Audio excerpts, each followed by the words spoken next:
Amy, are you there? Hi, yeah. Was that overwhelming or what? Um, I'm determined to figure it out. Nice. That's a perfect attitude. Okay, good. Yeah, this point in the course is one of the most like overwhelming for students. But you will figure it out. Just keep at it, and you can get there. It's just weird at first, but it will eventually make sense if you keep at it. Keep reviewing this, like right, review lesson videos about this. Go to office hours about this. Whatever you need to do, you'll get there. All right. Go ahead and read the intro. Uh, a dance is being choreographed for six dancers, three men, Felipe, Grant, and Hassan, and three women, Jacqueline, Keiko, and Lorena. At no time during the dance will anyone other than dancers be on stage. Who is on stage and who is off stage at any particular time in the dance is determined by the following constraints. If Jacqueline is Oh, on oh yeah, I'll pause you for a second. Okay, so even now when we're in a new game, especially because we're in a new game type, make sure you guys are using that game plan from lesson one that you're going step by step, right?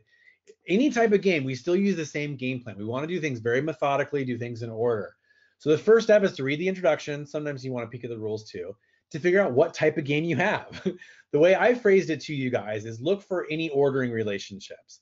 Here, do you see anything in this introduction that's about like ordering, putting someone in front of, behind, above, below, any sort of ordering happening, sequencing? Yeah. You do. What ordering do you see? Oh, is it the who is on stage and who is off stage? Yeah, but we're not putting them in a certain order on the stage or anything like that, right? Right. Yeah, so there's no ordering happening at all here.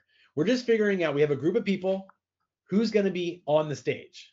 That's all we're doing. So who's on the stage and then obviously who's off the stage. That's it. There's two options. You're on the stage or you're off the stage. But there's no ordering involved. There's nothing in the introduction saying like someone's before or after or anything like that, above, below, nothing like that. There's no spatial relationships happening. Look at the rules. There's none of these rules are about being before or after any kind of ordering type relationship. Zero ordering happening. If there's no ordering, it's probably grouping. Here, this is our first type. This is an in and out game. Why? Because we have a larger group of variables and we're trying to figure out that a certain number of them are doing something. It doesn't matter what they're doing. If we're picking a panel, if we're picking fruit for a fruit stand, here we're picking who are dancers, who is in the stage, who is on the stage, right? It's the same idea. So some of them are going to be in, they're going to be on the stage dancing. Some of them are going to be out. Okay, so it's an in and out game. And we have our variables. We have some men here. We have F, G, and H. And then we have some women. We have J, K, and L. All right, we have 6 possible dancers. Do they tell us anything about how many dancers are going to be on the stage at a time? Um, no. No, they do not. So this would be an example of an unstable grouping game, specifically an unstable in and out game. We don't know how many are in or how many are out. So it's unstable. So it's gonna vary. We don't know. Unstable in and out game. All right. Now go ahead and read the first rule.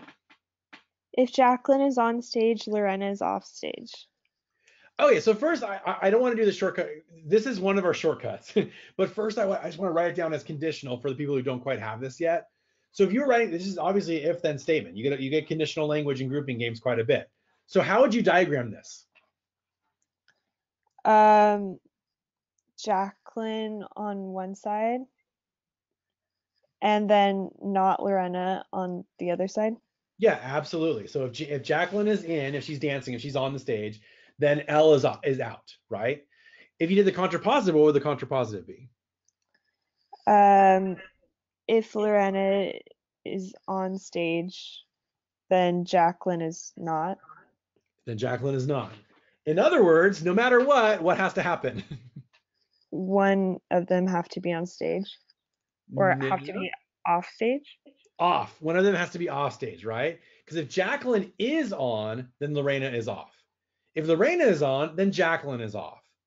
They actually both could be off, right? Because we have no rule. If they both are off, neither of these rules will come into play. At this point, we're going to get another rule that's going to change that.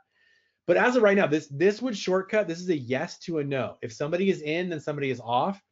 Ideally, I want you guys to get to the point where all that you would write for this one would just be the hate relationship.